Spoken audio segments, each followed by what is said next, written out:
Kenneth Clifford, thank you for joining me. I appreciate it. Thank you so much, Alex. It's good to be with you.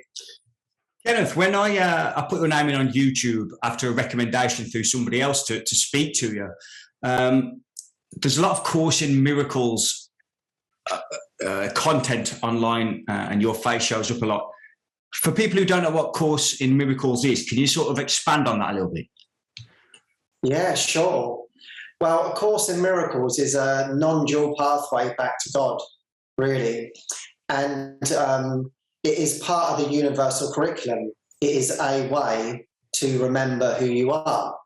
And so A Course in Miracles is a text, is a workbook, and is a manual for teachers. And the manual is really like to navigate through the ego mind to remember yourself. And so the main principle is really forgiveness. And forgiveness means, in terms of A Course in Miracles, forgiving what never happened. And so basically it's teaching that like what we're perceiving is not real. Our perception, the lens of what we see with the five senses is not the truth. And so we basically need to clean that lens. And so through A Course in Miracles, it has workbook lessons. And so, for example, the first lesson is nothing I see means anything, because I'm just giving meaning to it. So everything is a representation of my own mind. So it's basically the projection of yourself. And so that's why, like, you know, we know that when we have difficulties, when we're having a happy day, everyone seems to be happy around us. When we're annoyed, upset, everything seems to be correlating to that. And so we learn, okay, this is the projection in my own mind. And so this is not who I really am. And there's something far greater and far deeper as to the truth of what I actually am. And so in that sense, it's just coming back to yourself. And so it's a very, very practical step by step. Each day you have a daily lesson, really to just consistently change your perception to a state of peace. And so the same with all pathways, it's really to remember that you're dreaming. So in part of the manual for teachers, it says the function of God's teachers is to remember that you are dreaming, that you are the dreamer of the dream, and that it's not actually happening to you. So that sort of sums up really where it's all heading. So nothing's happening to you, you are dreaming it. Yeah, exactly. A lot of questions would come up at that point for the lack of a better term, call it the average mind. That would say, if you look at worldly events, for example, some of the atrocities that are going on, how would you respond to those people who would suggest that that is not being dreamed up by them and the collective mind? Yeah. Well, there's a section in A Course in Miracles, and it's called The War Against Yourself. Yeah. And in actual fact, it's what we don't want to look at.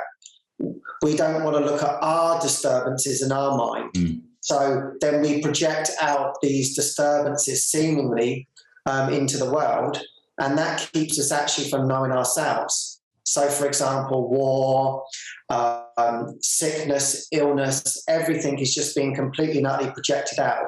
And that keeps us actually as a victim of the world that we see. And so if we can take it back and start to look at really where the conflict is within us. Because really everyone, if you ask everyone, they say to us, what do you want from your life? And they say, I want to be happy. Yeah. Everyone wants that for their children and whatever. The majority of people say that. But in actual fact, to really do that, you have to really, really look at where you're not happy, yeah? And so we think about, like, for example, like with the war, yeah? Look at how many times we've been in conflict with people, how we've been unkind, yeah? This is the perpetuation of the guilt within our own minds. And so it's seek not to change the world, seek to change your mind about the world. And so all I can do is I can take back all of the projections in my mind, yeah? So I can clear my mind to see a happy world. Whereas often what we do is we want to blame. We want to, for example, blame others. We blame countries. And really, underneath everything is a call for love. Like, I was thinking about this the other day with, for example, we've got Ukraine and we've got Russia, yeah? And there seems to be a conflict between two opposing countries, yeah? But as we know with all conflicts, that really underneath majority of things is everyone wants the same thing, yeah? Everybody actually wants peace, yeah? Because it's coming from fear. It's all being generated from fear, and somehow they might attack us, so we need to attack them. And we actually know that that doesn't work, right? So we have to look at, like, what is underneath all that. So everything really is calling for love. And in that sense, when you really look at it, right, both sides are really calling for love and both sides are calling for peace. But when we put our minds into wanting to see the conflict, that's exactly what we see. But if we want to change our mind and see it as a call for love, then that's how we can change our perception about the world. Mm. And you mentioned at the beginning there that A Course in Miracles is, I think, to paraphrase you here, non-dualism back to God. Yeah. The seeming happenings going on in the world today, would that not be perceived to someone who has maybe expanded themselves to non-dualism? Yeah. Wouldn't that be a reflection of God anyway? So there's nothing to actually change. Exactly. Yeah, there's nothing to change here. That's it. Yeah. So you said like to make a happier world. For what purpose make a happier world without trying to sound nihilistic? Yeah. Well, the happiness is in your mind. Mm. Yeah. So it's not really, the world will not change yet, but your mind will change about the world. Yeah. So, for example, like when you see conflict, you realize that it's not what it is. It's purely a call for love. Yeah. And it is love. And everything is the same because it's actually a dream. And so from that perspective, it's like watching the TV, yeah, in that sense. So it's like watching a soap opera, for example. And we know with soap operas, there's so many dramas, yeah. But then after watching it, we don't go, oh my God, that was my life. That is a complete drama. What the hell's going on? We see it as a picture and we move on. And in that sense, in a way, A Course in Miracles teaches that's what the happy dream is, that you actually pass everything by. You see it for the nothingness of what it is, rather than focusing on it as if it's actually happening. Mm. It's very, it's seemingly quite Eastern mysticism. It very much is what you're talking. It seems that way. I've had people say to me in the past, have you done this based on how I'm communicating? And I've never touched A Course in Miracles. I've read a lot of Dr. David Hawkins, who mentions A Course in Miracles quite a bit. But people have said to me in the past, you sound like you've done Course in Miracles. I've never picked up a book in my life. Of course, I've got no idea what you're talking about, to be honest. But when I've listened to you for a few hours and everything before this podcast, and a lot of it seems to me Hinduism and Buddhism with a few maybe Western tweaks here and there, but that's sort of all. It seems to me that's what's being said, and that's a good thing, not a negative thing. But would you agree that it's took a lot of Eastern principles and sort of, made it into a Western idea? I'm not sure on that. If I'm being honest, I think that really what it is it's like for certain minds, like they will be able to hear the message in a way that can unlock them from the illusion. And so as I said in the beginning, it's a part of the curriculum. So for example, with like Advaita Vedanta, say Ramana Maharaji, just to ask, who am I?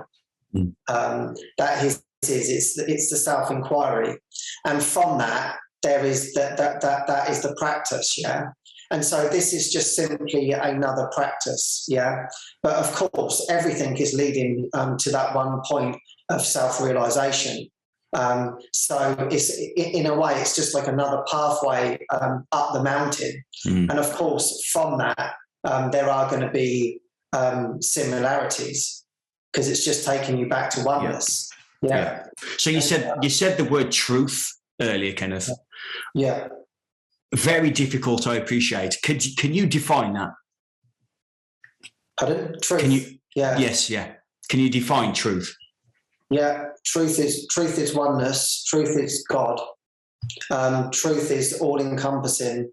It's ultimate reality. It is the encompassing of everything. Holism, in a way, you could call it. That is the absolute truth. Okay, because when I speak to people, people seem to have different definitions of it. So when the word comes up, it's okay, yeah, that we're dealing with that right now. Whereas sometimes people talk, to me, that was absolute. Whereas a lot of people talk about it relatively. They'll say that's the truth, as in a certain specific thing. Yeah, I think the conversation can get a bit lost when we're talking relatively in that context. Exactly. So it's like, well, A Course in Miracles actually clears that up, because, you know, we have a lot of people say, well, that's your truth and this is my truth. Yeah, right. And it's like, well, only truth can be true, right? And so in A Course in Miracles, it says to believe that there are other truths is actually chaos. There can only ever be one truth. And so when I looked into spirituality and the experiences came, right, what I saw was that all of them were pointing to oneness and unconditional love. And I thought, wow, this is really interesting that so many nationalities, countries, religions, underneath the whole thing is pointing to this unconditional love and this oneness. And so that felt like something that I wanted to explore for my life. And so ultimately, that is the ultimate reality of where we are going, to see that there is no separation.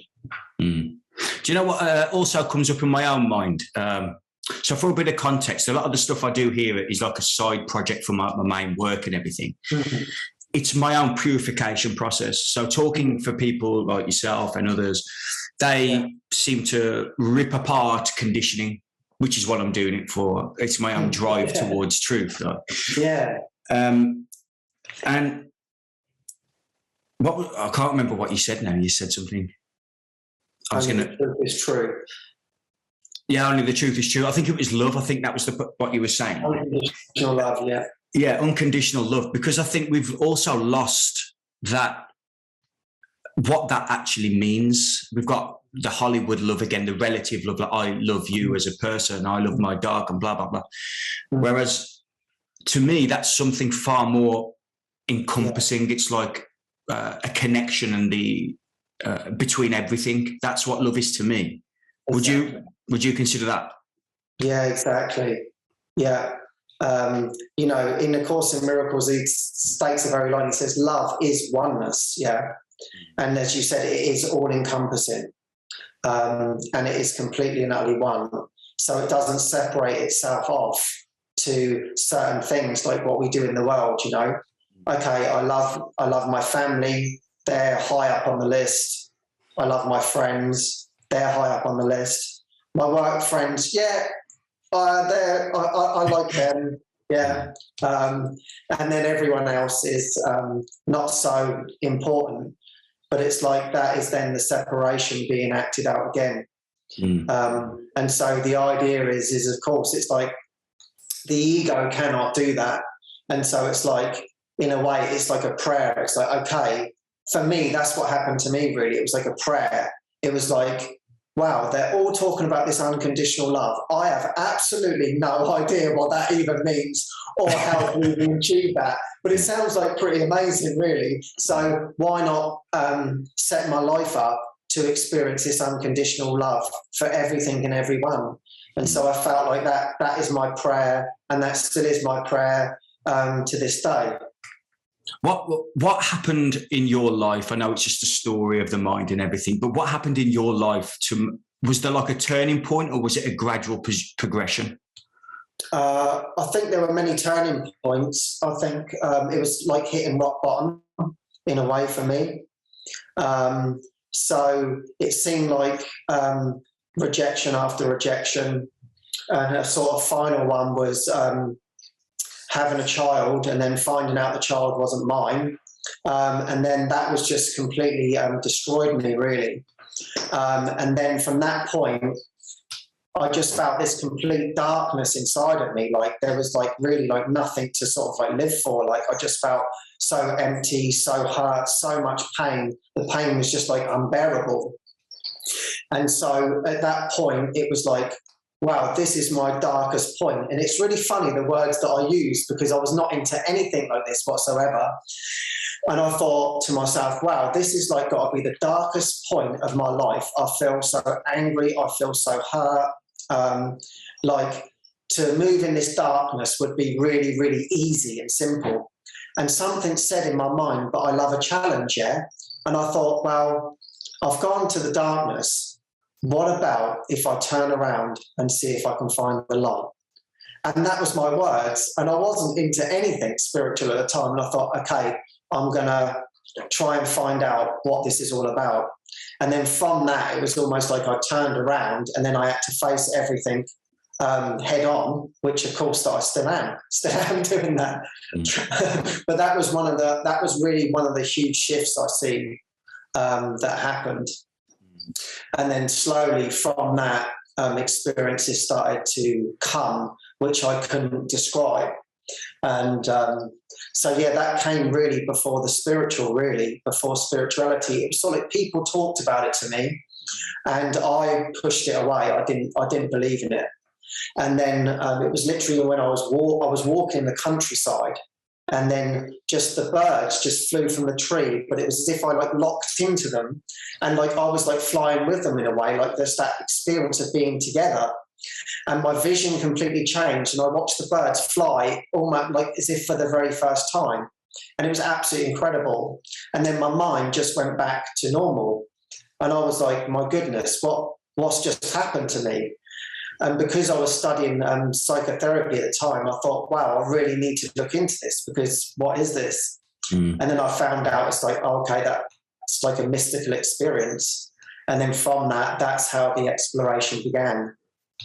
Do you think suffering therefore, based on that as well, suffering is like a precursor a lot of the time to, for the lack of a better term, spirituality? Well, yeah, I think it can be actually, because it's like, if we're cruising along in this world, yeah, we think, oh, everything's good, yeah. But it's like, for me, it's like it's always been ups and downs. There's good days and there's bad days, there's average days. But it's like, really, is this what life's all about?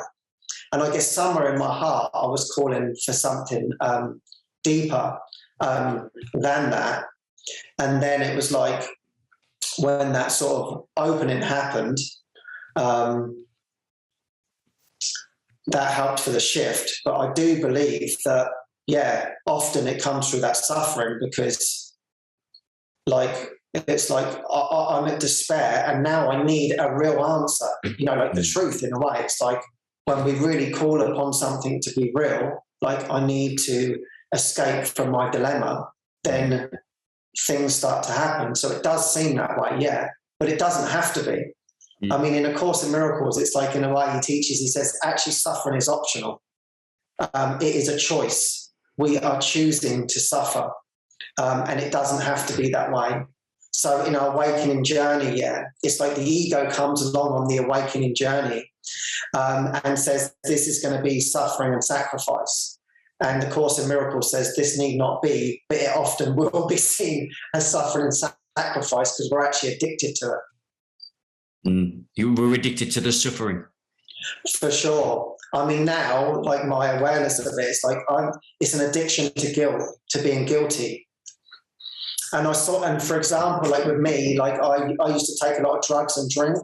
And then what I saw is that once I gave up the actual guilt, the perpetuation of guilt, I stopped absolutely everything and never did it again. And it was like, my God, it wasn't the drugs, it wasn't the drinking. I was actually addicted to guilt.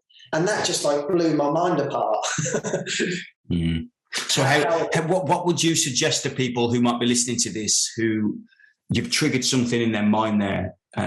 Maybe they've got perpetual guilt. They might have children. I know a lot of women suffer from that when they leave their kids at nursery and whatever, they feel guilty. What would you suggest to people like that? Yeah, I would say just really, really look at it. Yeah, I would say what we do is we're frightened of these emotions, and we're always trying to distract ourselves away from them. You know, guilt. Oh my God, I don't want to see that. Because the thing is when you start to look, you'll actually see something different that's underneath it. Yeah. So, for example, like what you're talking about, the mother, like, oh no, I've now got to work and I've got to drop my toddler to the play school and they are not enjoying it so much. And I feel so much guilt.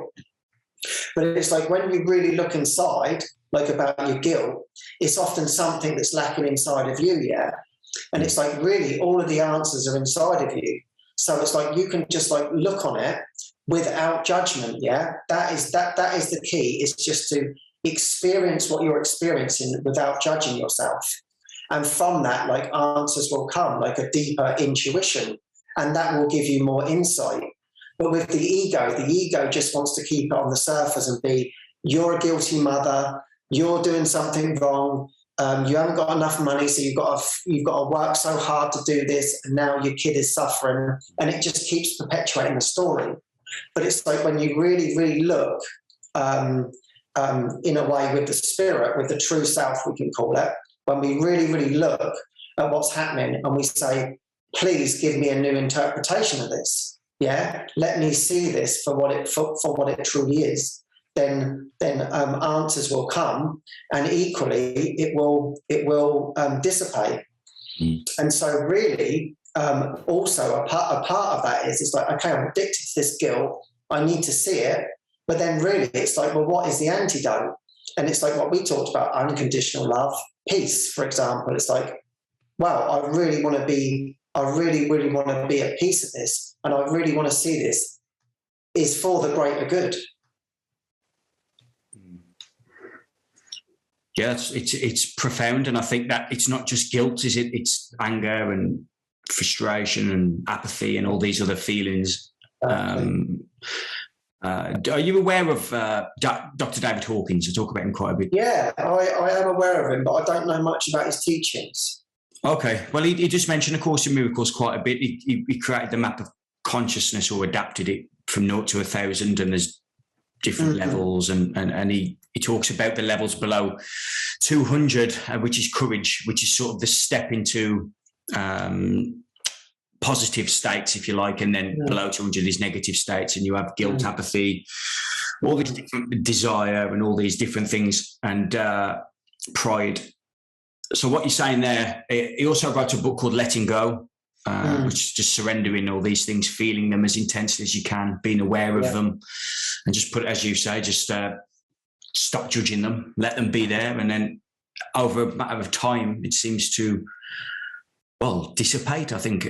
From my own experience, they just don't. It's not that these feelings don't necessarily arrive, to me at least, every now and again, but it's there's no identity with that arising. Exactly.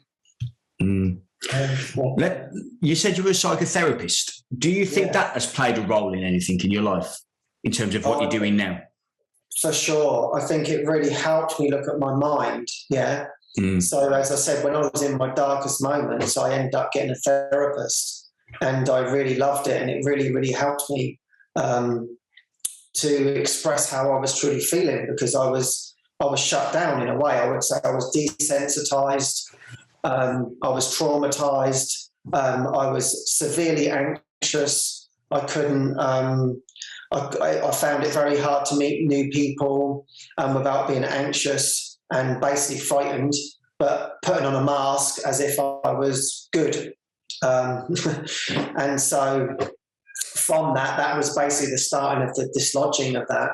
And I actually thought that would never go away. I never thought that I could not be without anxiety. And from that all started to dissipate, as you said, through consistently looking at it. So yeah, for sure, it brought me to the spiritual. In actual fact, I was sharing with a friend, when I studied as a psychotherapist, I then had to get therapists again. So I ended up having a therapist for like 7 years, and I ended up having 2 different therapists. They were both women, and I changed to the final therapist. And so we were just going over and over and over again, all of the stories and everything like that, what was in my mind. I was doing the training, and so it was much, much more practical. So we would sit in groups and all of our thoughts, and that was helping me to expose basically the ego of how terrible I thought I was. And from that was deeply healing, to say the least. And from the end of the therapy, as I said, I shared with a friend the other day, one of my realizations is the more and more I shared, it was like the more and more I was obviously removing myself away from the story. And in one of the final sessions, I turned around to her and I said to her, do you know what? I think I'm making the whole thing up, you know? And it was like at the time, I didn't actually realise what I was saying. Yeah. I thought, I think I'm making this whole thing up. And then shortly after that, really, that's how the more spiritual things started to come in and say, well, actually, yeah, you are just generating a story about yourself and it's not who you are. I think that's the real epidemic. Yeah. Is our own ego in the negative sense of the word, I suppose I could label it as. But what importance do you think is ego development in the sense of social intelligence and emotional intelligence and that sort of thing? Because ego, particularly in the spiritual communities, it seems that ego gets like some bad rap and it's awful, get rid of it and whatever. But is that necessarily the right thing to do when, if you didn't have an ego, you and I wouldn't be able to communicate, would we, in this sense? Or would you suppose that it's all an illusion anyway and this is merely just happening? Yeah. Well, the ego has no benefit to us whatsoever. And it is just the perpetuation of guilt, fear, anger, and it will do... Have you seen the movie Revolver? Remind me who's in it. It's Stratham, Jason Stratham. It's a Guy Ritchie movie. Where no, I haven't. No, you haven't seen it. I highly recommend seeing that. You'll love it, yeah. And it's basically, he goes into the elevator scene, and basically he's fearful of elevators, and it's like he sees himself, but it's as the ego character. And the ego is basically trying to generate fear. Fear me, I'm your friend. And really that is just the perpetuation of all the hurt, all the guilt, all the anger. And really it's underneath it all, it's a complete and utter death wish. And it doesn't want us to know that there is something else. And from that movie, actual fact, is like they have a load of psychologists come on and they say the ego will do anything to keep its identity intact. It will steal, it will cheat, it will lie. And so really that is what's causing us all of the problems. And so in that sense, like what we've just been talking about, it's not to focus on killing the ego or anything like that. It's just simply like what you were saying about how you released yourself. It's like seeing these things in our mind. It's like seeing this guilt, seeing this self-hatred, allowing the unconscious thoughts to come to our mind and see how they're actually serving us. Mm. Because when we actually truly go within, you will start to see that. So in a way, that is like a beautiful prayer to say, okay, so like with everybody that's listening, is to say, well, I want to know how to experience this. Then what I would say, well, just allow yourself to allow your unconscious mind come to the surface and say, whatever that might be, my anger, my hate, my guilt, whatever it is, just allow it to be shown to me. And from that, to just look at it. And really, then what we want to look at is like, I want to make myself guilty. I want to make others guilty. Yeah, you start to see it. And then it's like, how is this serving me? well, it's not serving me. What would I be without these thoughts? And so by allowing them up into awareness and seeing them for what they are, we can completely release them. So it's almost, it's like a hot potato in a way. It's like if someone throws a hot potato to you, you just drop it straight away. Yeah. And in a way, that's like what the ego is. But somehow we feel like it's telling us, I am your friend. Yeah. But when you really start to look at it, our unworthiness, for example, something we don't talk about, we try and build up a sense of self. And but underneath it all is like unworthiness. And so we have to look at where we feel unworthy so we can release that. So what value do you think psychology has in the world then? Because we have never had so many psychologists, and yet seemingly we've never had so many mental health issues and things like this. So do you think that there's something inherently not wrong, but flawed in the way we're currently doing things? Well, I think in actual fact, everything's going right. Yeah. Yeah. I had this experience. Yeah. I was living in a spiritual community. It's called Living Miracles, with my friend David Hawkins. And because I wasn't from Mexico, we would have to leave the country and come back in. And so this was in Mexico, and I go over to San Diego. I cross the border and I can come back. I can come back in for another 6 months. So anyway, I'm used to being in this community. Not many distractions. It's much more quiet. And then all of a sudden, I go out, and now I'm in the middle of San Diego. And my prayer was, just let me see all of my judgments. Yeah. And all of a sudden, I'm now in the middle of America, and I see everyone rushing around. Cars everywhere, and I'm like, where is everyone going? And so all of my attack thoughts start to come up. There's people gossiping. Oh, and there's me. God, why are they doing that? There's these businessmen arguing over whatever, this business deal. And there's, oh, this is so pointless. Yeah. There's people running with their pushchairs. Yeah. Like, my God, where are they going? What is so important? People running through red lights, people running across the road. It's completely and utterly chaotic. Yeah. And so I'm just looking at all of these judgments. I'm just like, wow, there's just like so many judgments in my mind. Like, so eventually I'd had enough of this, yeah, and I sit down and I sit in a coffee shop, and I'm sat outside by the main road, and I basically pray, and I say, I need help. Like, what is going on here? Like, give me a new interpretation. And it was absolutely beautiful. And I heard in my mind, it said, everyone is going in the right direction.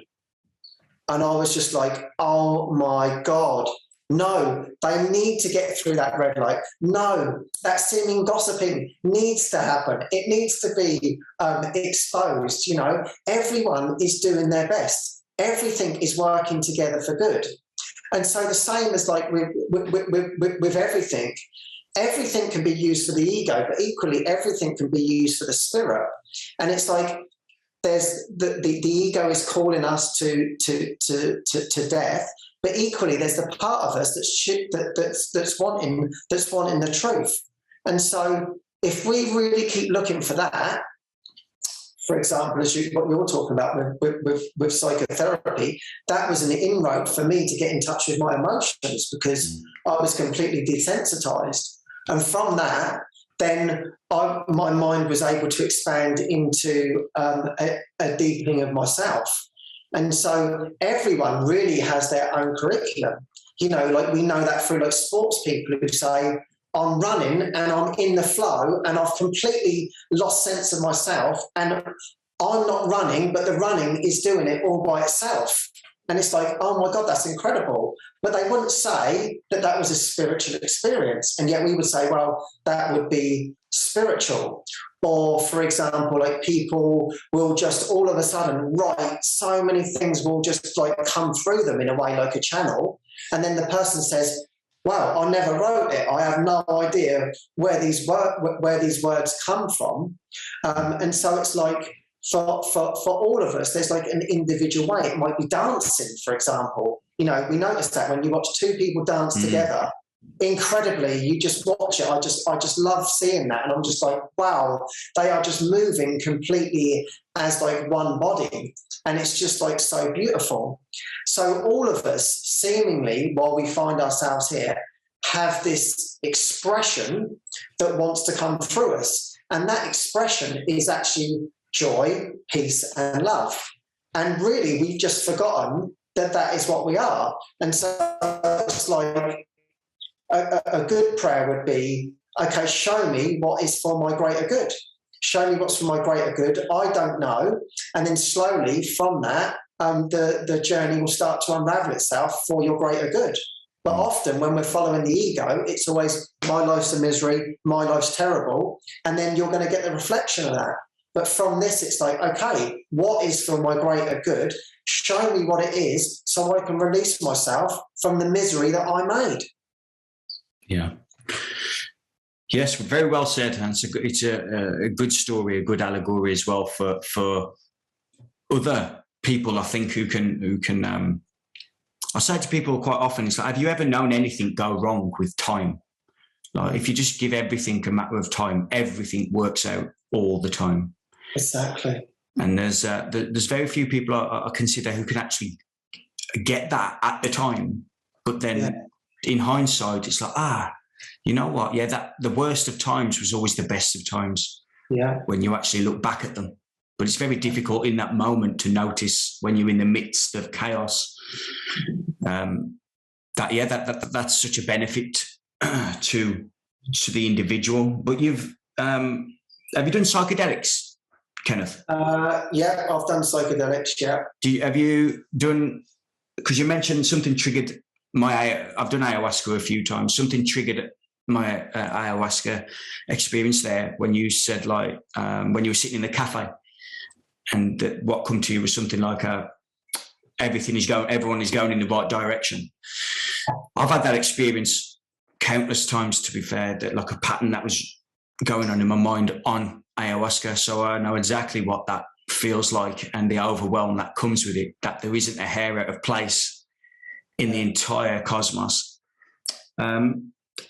So psychedelics, do you think they can play a role in people's awakening? I think anything can play a role. Yeah. It's really what the mind's asking for. You know, it's like nothing actually can affect you in this world. We just believe that it affects us. Yeah. And that's really the issue. So in a sense, it's like, it's not actually the psychedelics that are actually doing anything. It's just the mind that is ready to see whatever it wants to see. Yeah. And so, of course, that might be someone's pathway, through psychedelics. And I guess that's what we're doing. We're all finding the way that is for us. And so, for example, the Course in Miracles just sang to my mind. And equally, it's not to dismiss anything. I think really it comes down to being guided inside when you tap more into intuition. You know, like, for example, for me, like, I noticed that I would live in fear and I would always be like following what was fearful for me. And I was addicted to that. And then it was like, okay, maybe I need to go back in my mind and start to feel what is good for me. And then from that, things may come. So it's never ever to dismiss anything. It might be presented to yourself, hey, there's an ayahuasca experience, then if that's what you feel guided to do. But equally, that's a sort of like inner listening for yourself. You know, it's not something just to be used as some sort of recreation or whatever, but to be used as a higher purpose, then yeah, I feel like anything can be used. At the beginning of this conversation, you said there was no meaning to something, there was no meaning to the external reality.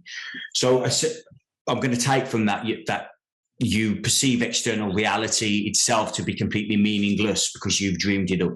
Would that be correct? Yeah, in that sense, yeah. It's meaningless because it's separation, because we see separate things. We see it all as separate. And so true meaning is like unified perception. And so really it's like we could say our job is to unify perception. And from unifying perception, then we will start to find out who we are.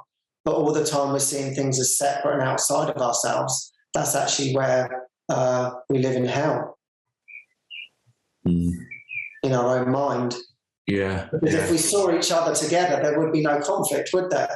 If you realise that everything was you, conflict would in your own mind. It's all you, nothing conflicting with itself. And the conflict is there's something outside of me causing something to me. Yeah, yeah. And I think I can speak from experience here. I hear that, and I've experienced that sporadically, experientially. But I'm conscious of merely using words to just say that that's happening when it isn't. It's just I can mentally know that that's a reality, but experientially, you don't. I don't live that here. Talking to you, I don't feel that. Oneness and everything. I know it sort of in knowledge wise, but right now sitting here, there isn't an experiential reality of it. Exactly. Well, that's what the unraveling is all about, and that's the wonderful thing. So it's like, in a way, how I see it, it's like that's the pointer. It's like, okay, I'm here, and there's oneness. Wow, that's incredible. And this is this beautiful experience. Wow, okay, so this is where I want to be seemingly going. So it seems like there's a distance between it. Okay, so then my answer becomes, okay, how do I get there? That's what I need to know. Yeah. And so for A Course in Miracles, it's a lesson every day to undo your separate perception, so you can see this oneness. And like what we've talked about today. Okay, then I just have to look at my mind and see where I see the separation as what you're doing. So in a sense, it seems to be an unraveling of letting go of these emotions, the story, the concepts. And it's just every time, please show me that this isn't who I am. Please show me the truth of who I am.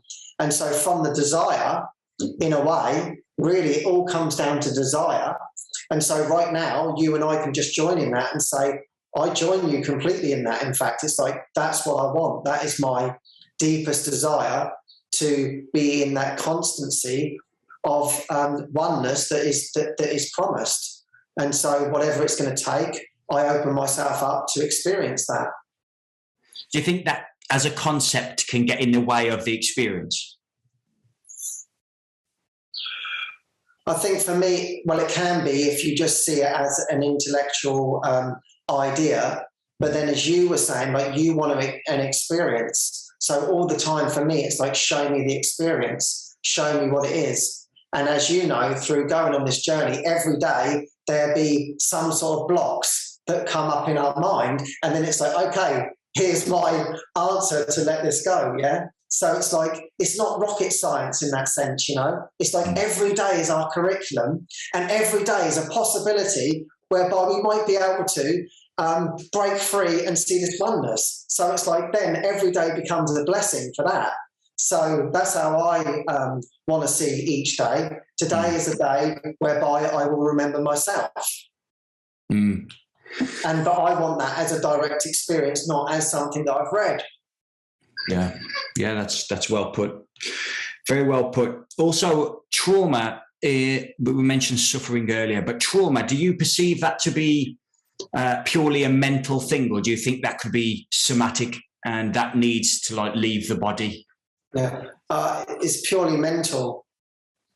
It's all being generated in the mind, so it's projected out. So, like, everything that seems to happen to us, we ask for and receive as we have asked. So it's like the projection goes out and then it comes to us. Like what I was talking about at the beginning. It's like, oh, I'm feeling really angry. And then you go out your house and then you go into the shop and the person's being angry with you. And you're like, oh, that person was so angry. but it's generated in the mind. The anger was projected out, and then it's brought back to us. And so it's like it always comes from our thoughts, our desires, and our beliefs, and that's where we've got to change our minds. So it's actually mental, and then it's projected onto the body as if it's real. And I've spoke to a few people who talk about non-dualism. I don't over-conceptualize it, to be honest, but I asked them about free will, and a couple of them laugh at me because obviously the same questions come up all the time. But another couple of them have said basically, no, there is no free will. But also it's obviously the opposite of free will is determinism. There is also no determinism. So where do you stand on, because you've said we need to clear our own minds, we need to purify our thinking and everything, our mental state. If we have no free will, that's completely out of our hands. Yeah. That's what comes up to me. So I'm going to assume that you believe that we have some sense of free will. Well, it's the seeming that we do. It's seeming that we have the free will. So, but inherently. Yeah, it seems that way. Yeah, that's the sort of joke.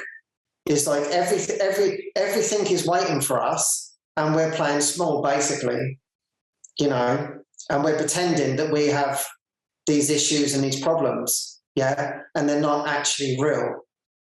And we're just playing a game of like, I've got free will, I've offered myself, and I've got all these problems that I'm going to overcome, and the truth is saying they're already done.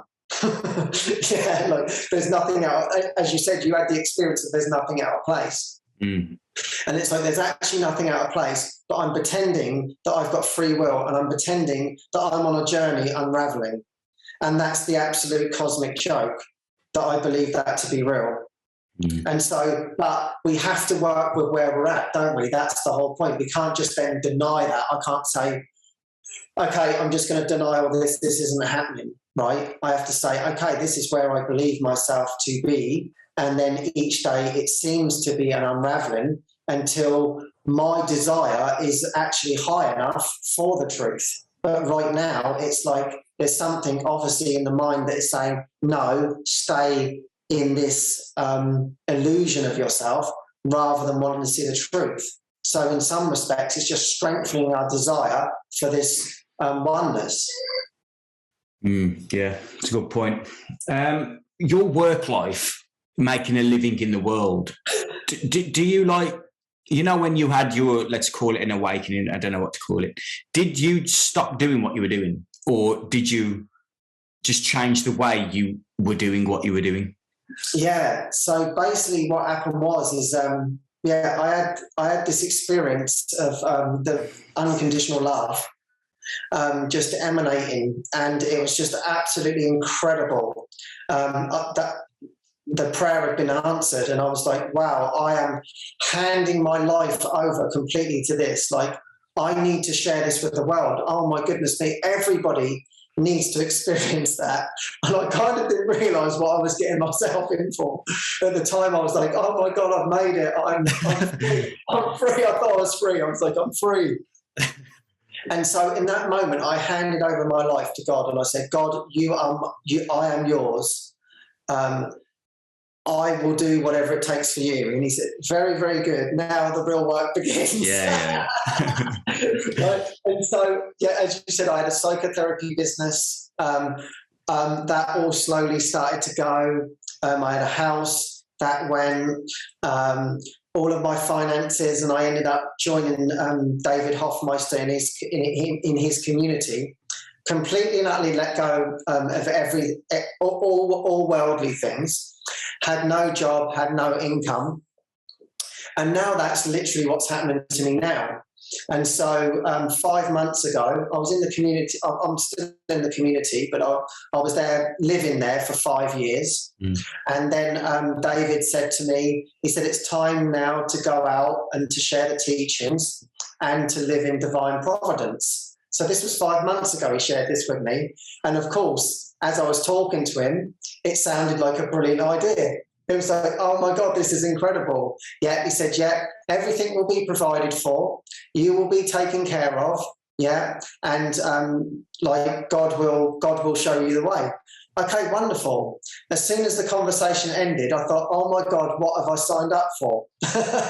Yeah, so I felt like I wasn't ready. I felt nervous. I felt anxious. I'm like, oh my goodness me, how is this going to plan out? And he paired me up with my friend Anna, and he said, you two will go out together and you will share and you will, you know, learn our lessons, because ultimately it's not really about sharing with anybody. It's about learning the lessons that I need to learn that I'm not separate. And so we said yes to that. Within a day, our flight money came in to come to Spain from Mexico. Within a week, we had 20 invites around Spain. And so then off we went. And literally it's been pray, listen and follow. And so sometimes we haven't known where we're going. I don't have an income. I actually don't have an income. I don't have anything like that. Everything is just being completely and utterly provided for. So here's an example of that, right? Anna has, it's in the middle of January, and her coat zip breaks. And she says, oh my God, my coat zip has broken. What do I do? I said, well, we need a miracle. Yeah. So we go to this group, and we do a teaching session there, which is very, very beautiful. We have a beautiful experience.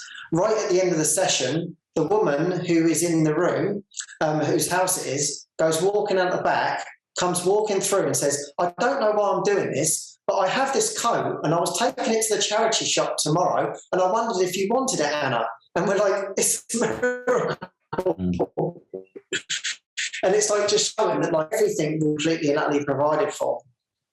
And so for me, really, it's been like this walk of trust. So when we've gone around and we've gone sharing, they say to us, so you don't know where you're going to be staying, you don't know where money is going to come from, you don't know where food's going to come from, and you're completely and utterly trusting in God. Is that right? I said, yeah, that's exactly it. And this is what's been happening. And so, for example, we'll be at someone's house and they say, where are you going next? We say, we don't know. And they say, well, you've got 3 days here and then move on. So, yeah, wonderful. So the next day the person says, do you know where you're going yet? I said, no, we haven't heard. Are you not nervous? I said, no, we've been doing this all the time. We're just waiting for the call. We're not doing anything about it. We're just literally in prayer. The next minute, Anna goes, we've got a message. So I go, oh yeah, what's that then? She goes, there's people, you're not going to believe this, just in the next town that they want to host us and they want to put on a gathering for us. And we go, wonderful. And so then the next step is just completely and utterly given without our effort. So I've been traveling around for 5 months and like literally I haven't done a thing. We have not organised one gathering. Everything was offered to us. All people said to me, they said, have you ever felt fearful of hunger? I said, I've been so taken care of, I haven't even had that thought in my mind. They said, what about a bed? I said, I've had no concern about these thoughts whatsoever. And they said, what about meeting new people? And that's been the beautiful shift in my mind. A lot of these people have messaged us and we've never, ever met them in our lives. And they said, didn't you feel scared? And I said, no, because I felt like it was completely and utterly given to move in that direction. And so what I could see from doing this trip is it's like really strengthened that trust in my heart, yeah, that everything will be provided. In actual fact, it's all being provided, so my mind can rest within the truth and find that quiet center of who I am. And so really that's why everything is happening, to say, hey, you're not, you are beyond this world, yeah? You are beyond time and space and everything can be orchestrated. So there's no need to concern ourselves with money. There's no need to concern ourselves with where we're going to sleep. There's no need to concern ourselves with everything when we truly, truly trust that we're going to be taken care of. Yeah, that takes a lot of faith, a lot of courage. I don't think the average mind wouldn't, I mean, I know I can sit here and say for myself, that would take a lot for me to be able to do that. So I take my hat off to you. So for clarity, you were in the UK whatever happened, and then within a few months you were over in with David.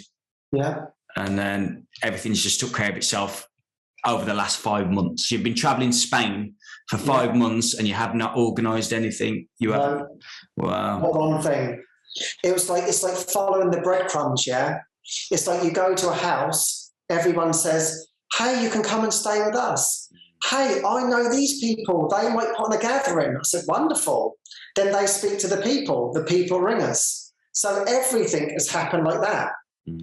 Hey, I've got this house, I want to do a gathering. Sure, we just turn up and we just do it. And they even say to us, they say, how does it work then? We say, well, what do you want to do? They say, well, we feel like this would be a good donation. And we say, yeah, that feels good to us. So we literally pray on everything together and we say, yeah, okay, that sounds good. So for example, we were in this house and this guy puts on this gathering for us of 20 people turn up. And then the next day he says, I've got everybody ringing and they want to come and see you. And we said, oh, wonderful. And he goes, but you can't be doing it for free. And I said, oh, can't we?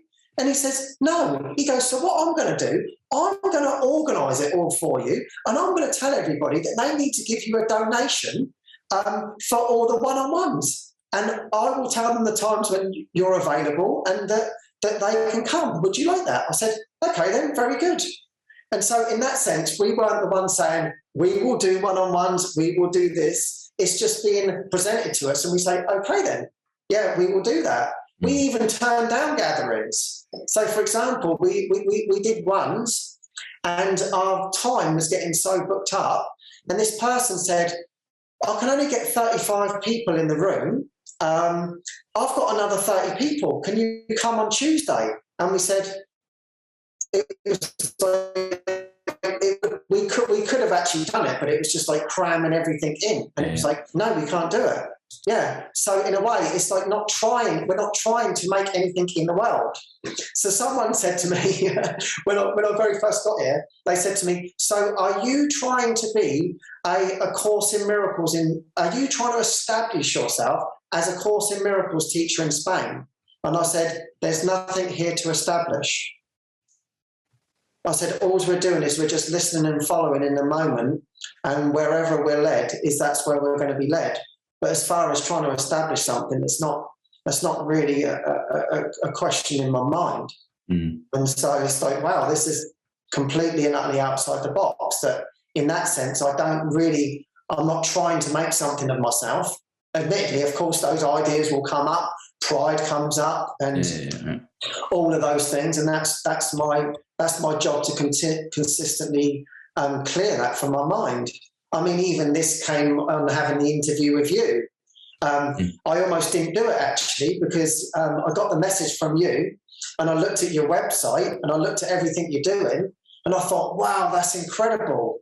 And then my pride, I just felt this pride, like, oh wow, I'm going to be seen. And I was like, oh my God, there it is. So I just prayed and I just sat with it. I just sat with this pride, you know. Okay, let it go.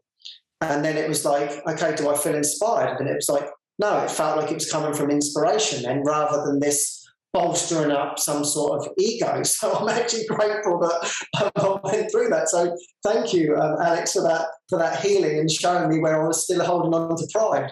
Well, everybody's teacher, aren't they? Exactly. We're all helping each other out. So thank you for that. Yeah. Well, teachers is an interesting topic for me, because there's a lot of people who say they're a waste of time, and like a formal teacher, but per se. What's your opinion on that? Do you think it's good to sort of devote your attention to one teacher or two teachers, or do you think it's just be completely expansive and open to ideas? I think it's different for everybody. So it's obviously always hard to tell.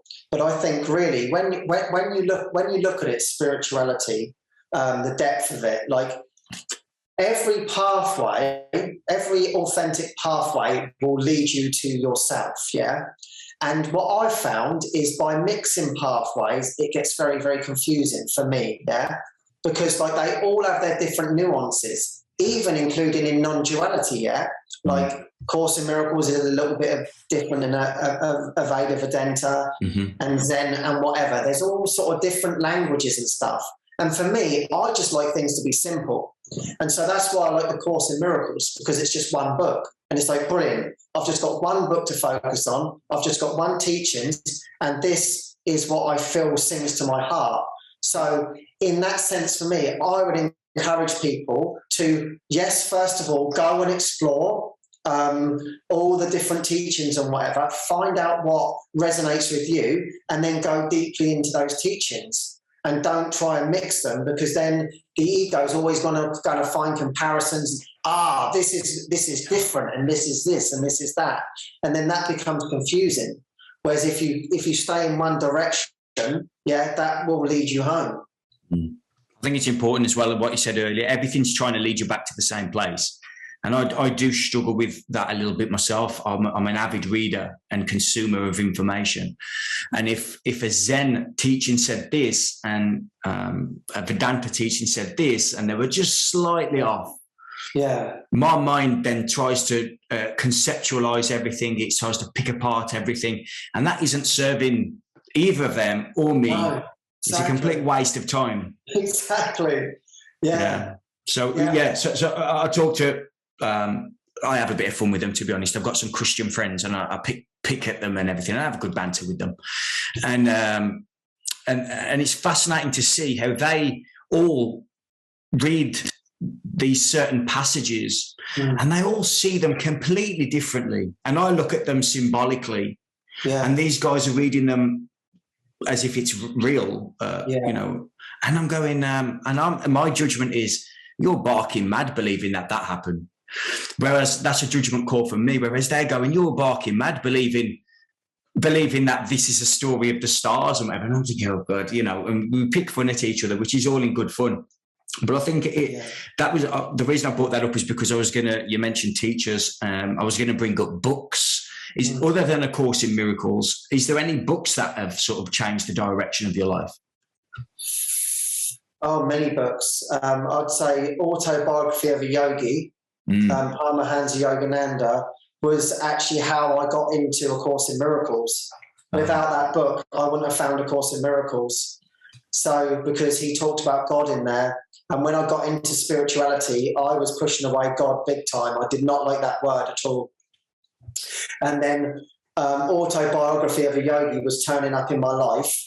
And it was like, hey, I need to show you a new reinterpretation of God, because obviously from our backgrounds, God is, condemning us. And I was like, that's the last thing I need in my life. And when I read Paramahansa Yogananda's book, I was like, he is talking about a different God than what I've been brought up with. He's in love with God, and this God is beautiful, and this is loving. And I was like, this is incredible. And then when the Course in Miracles came along and it spoke about God, it was like I was ready to be able to hear that message, and then I could go deeply into that. So that was the stepping stone into the Course in Miracles for me. So yeah, that's a beautiful book, because it sort of inspires the miracles of his life and how he lived, and many, many beautiful experiences to open up the mind to say, wow, there's another way. So that's what it did. That's what it did for me. And then it was like I found my path in A Course in Miracles.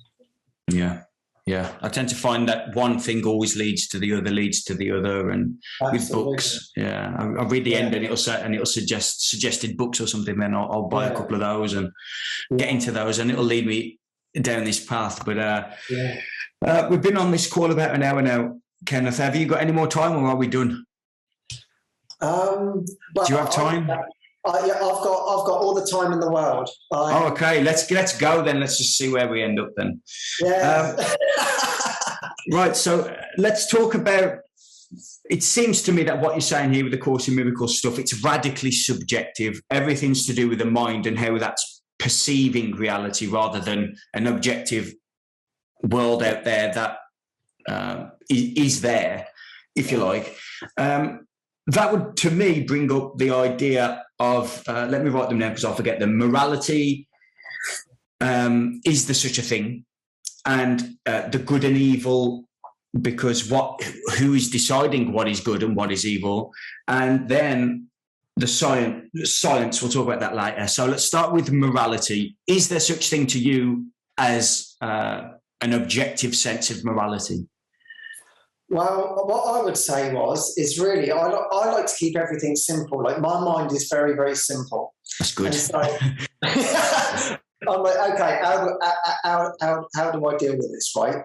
And so the Course in Miracles, in a way, for me, is very, very black and white. It's dark, it's darkness, or it's light.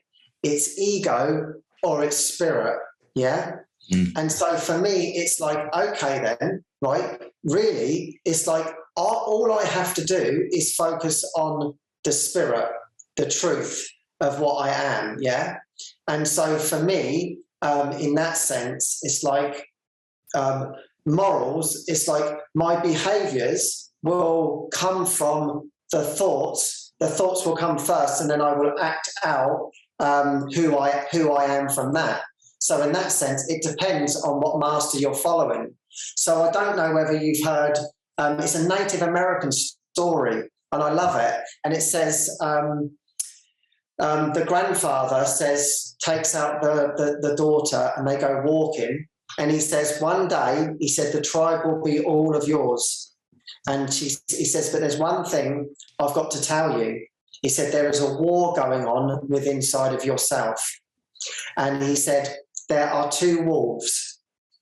One wolf is evil, is destructive, is hateful, deceitful, and very, very nasty.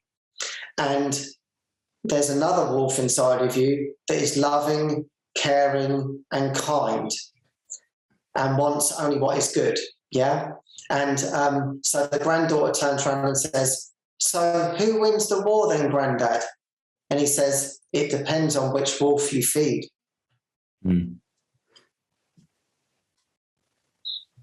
Yeah. Profound. I have heard that story before. And so that the good and evil thing there that you brought up, doesn't that bring up an inherent duality at that point? Yeah, of course. That's where we find ourselves. That's what we sort of believe. We believe in good and bad, yeah? And that's actually truly not what's happening. That's the illusion. As you said, like when we spoke about earlier on, oh my God, when you broke free, it's like everything's going right. But when we're in duality, there's the good and then there's the bad. And so if we broke free once, that everything's right, then really, like in like what you said with Buddhism, it's like to be right-minded, yeah? So to come back to that essence of non-duality. In actual fact, there was a beautiful experience that I had. We were running a group, and a friend had had a terrible situation. She shared with us that her boyfriend had tried to kill her. Her ex-boyfriend had tried to kill her, and she did a court case and everything like that. And then she, afterwards, she completely and utterly forgave him. And she realised that it wasn't true. And she then said to her family, I've completely forgiven him. And the reflection was, no, don't you dare forgive him for what he did to you. And wherever she went, her friends would say, oh, he's terrible, he did this. But she didn't feel that any longer. And out of the blue, she finds us. She said she couldn't even be. She doesn't even know how she found us. It was through a WhatsApp message, and she found us, and she came to the gathering, and she shared, and then right at the end, she said, "But I've completely forgiven him. Is that okay?" And I said, "Of course, yeah, that's true." And then she said, "So, but I have one more question." She said, "If this happened to me, am I evil?" And I said, "No, you're not evil." And she cried and said, "This has changed my life forever." And it's like the ego makes us believe in evil, but in actual fact, there is no evil. And that's where we want to come to, that nothing is happening to us in that way. It's completely and utterly made up. Fear is made up. that's difficult for the ego to, Yeah. the average ego to comprehend, because, or to accept rather than comprehend, because it needs to maintain that split.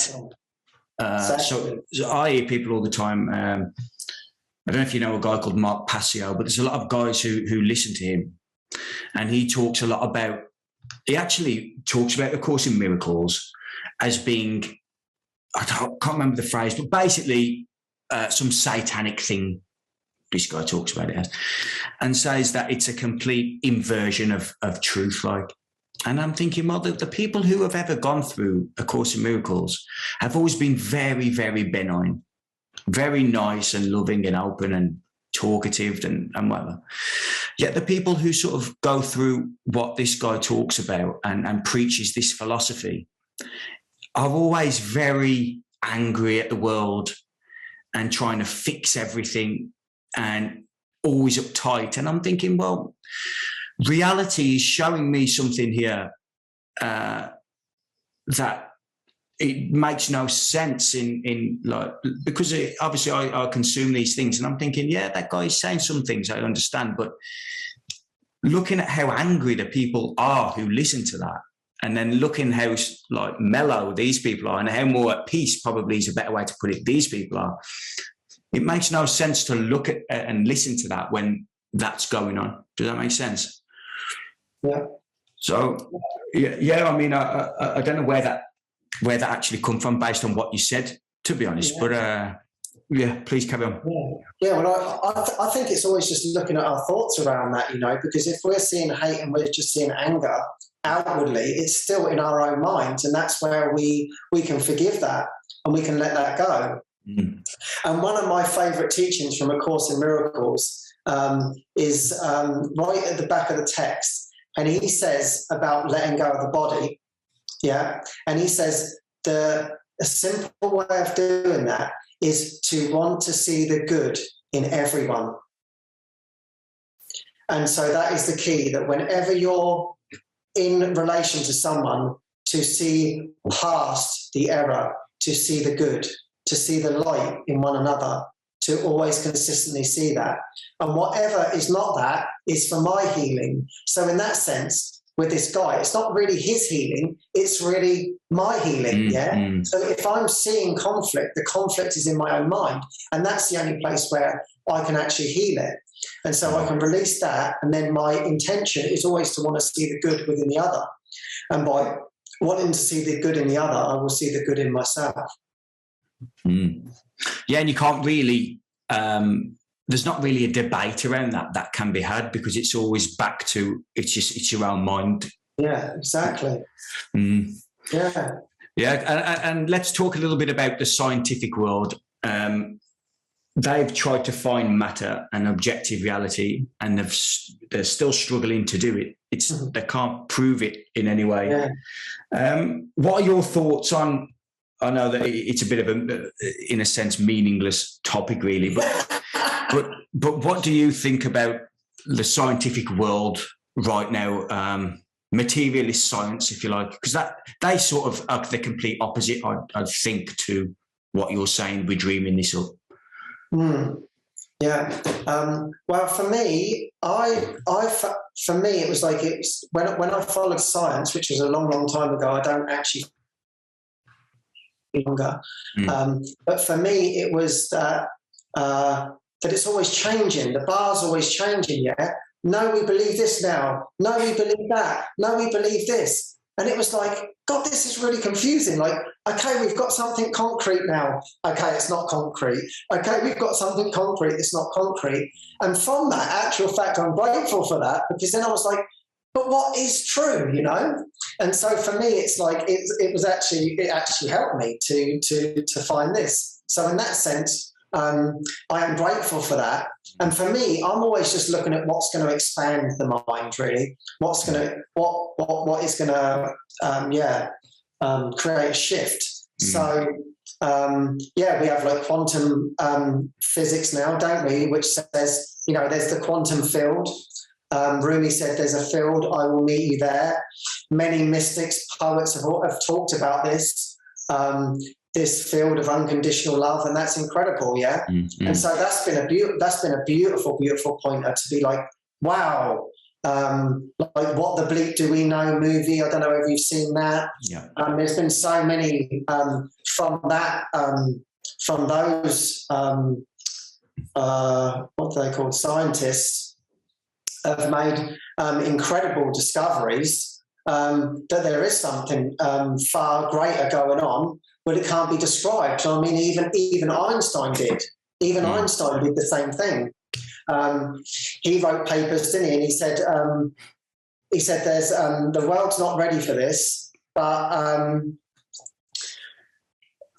he told his daughter not to post the paper, but everything. He said, but there's one force that is controlling the whole universe, and that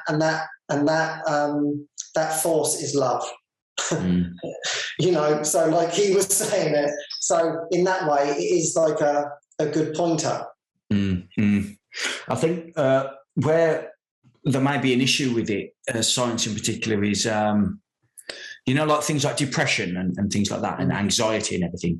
They simply put it down to a chemical imbalance and things like that. And I think that can be an issue, because to me, that's a spiritual thing, rather than a material thing.